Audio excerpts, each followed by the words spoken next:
beats. That's why I don't get angry when somebody's phone rings in the class, because phones ring. That's what they're for.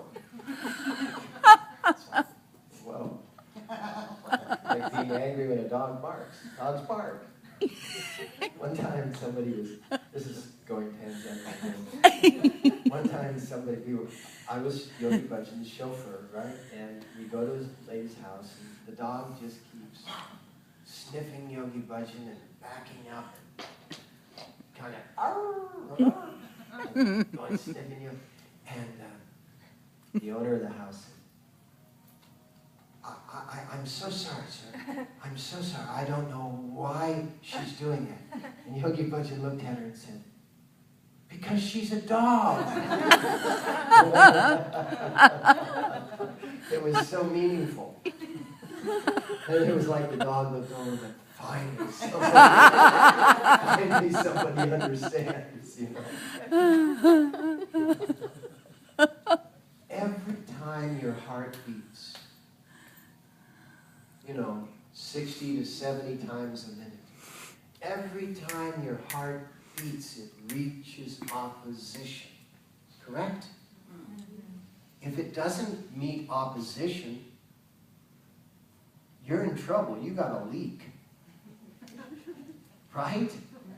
It's a closed system, and the heart is putting pressure into a closed system. How many times can your heart beat before it gives up? How many times can your heart be opposed before it gives up? And that's your life. Because every time you meet opposition, you remember the opposition. And then you meet it again, and you remember it. And then you meet it again, and then you remember it. And then you meet it again, and then you remember it. And you meet it again, and you remember it. And you compound this opposition. What if you actually discovered a way of reinterpreting opposition?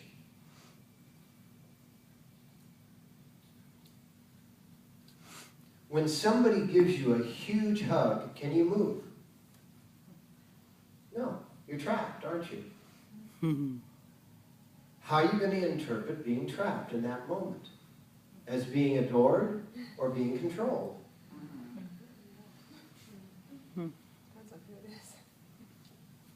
Because it's the same circumstance, isn't it? You're being held. You're being held. So every time your heart beats, you're being held by your entire blood system.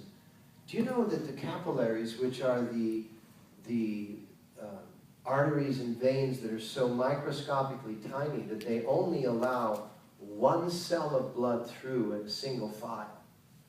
In other words, in capillaries, the blood has to go through in a single file. And at that level, it's not liquid. It's dust. Do you know how much capillary you have? You have 60,000 miles of capillaries in your body. Wow. Your capillaries could wrap around the equator of the Earth twice with 10,000 miles left over for frequent flyer.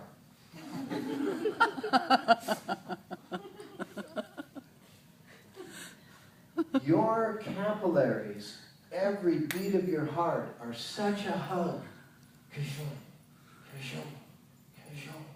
How are you interpreting that pressure, that opposition, that resistance, that being held?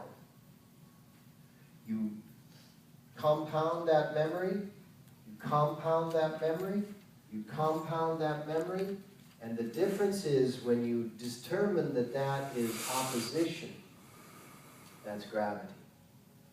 If you reinterpret it as a proposition, that's levity.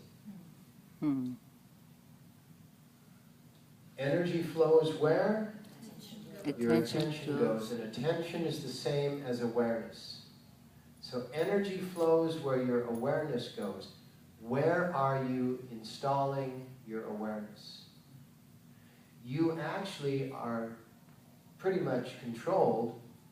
Your awareness is pretty much controlled by the momentum of how you've arrived in this moment. you can alter that momentum. And yogis forever determined that the place in which that momentum was to be altered was not here, but was here. That we could alter the momentum because your body is made up of a series of arcs. Your arcs, the strongest form in geometry, the arcs, your inverted, your proverted arcs, all throughout your body, and they slide on each other. And that pulse that's moving through your body as these arcs are sliding on each other allow your body to move without effort. It's the most remarkable thing, this series of sliding arcs with the pulse running through them is an effortless. It's like the difference between rowing a boat and sailing a boat. You're still getting to where you're going, but you're not producing an effort because you're using an existing flow of energy. And the existing flow of energy is this relationship that is causing your heart to beat, that is causing your breath to breathe. You're not the breather. The breathing is taking place. And as long as you don't disrupt the breathing and the beating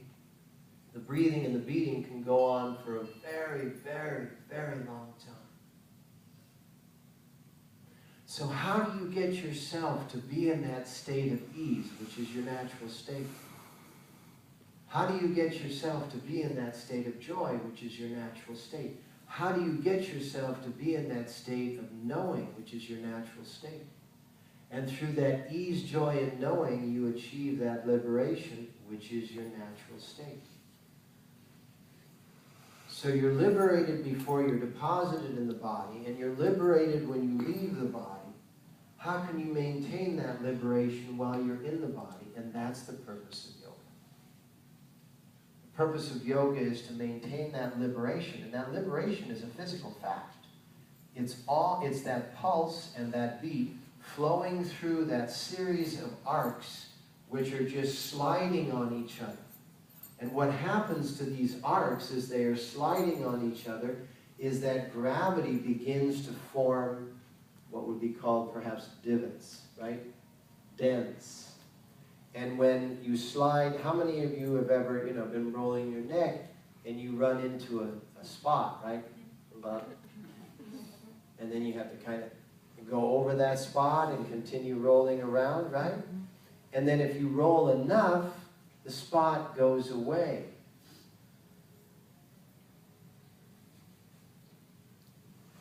These divots that we actually create are that compounding, or what we would call that accumulation of those memories. You know what ortho means, right? Ortho means structure. Pedic means infant, right? A pediatrician means a doctor that deals with small children, right? So orthopedic. Orthopedic means the original structure. An orthopedic doctor is a doctor who tries to restore your original structure. Now, original structure, if there is no such thing as time, still exists. Your original structure still exists. Leslie, who comes to class, she's an osteopath. She's an MD osteopath, right? And her attitude, I love the way she works with her patients. Her attitude is that she just basically looks at the patient and she says, you know health. And this other story that you have going on inside of you is not your original story. So let's get back to your original story, because your original story is health. And they're like, And she works with them on that attitude until they realize that inside of them there is health, as well as whatever they're dealing with. And their job is to sort it out. Within your kitchen is order, as well as whatever else is going on. So if you can, within your fridge is order. And every once in a while you say, wow, I'm going to restore order. And you take everything out of your fridge and you put it back in orderly. And that's just like what that organization did with these communities, took everything out of their lifestyle and restored the existing order. And all of a sudden, water was flowing year-round. They were no longer in drought.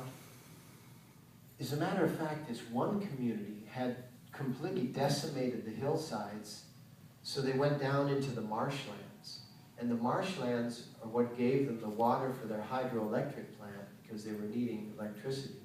And they devastated the marshlands, so now they couldn't use the water for their hydroelectric. They weren't producing enough, so they had to rent diesel generators. And the diesel generators were costing them $60,000 a month. This community, $60,000 a month. Boy, that was making the diesel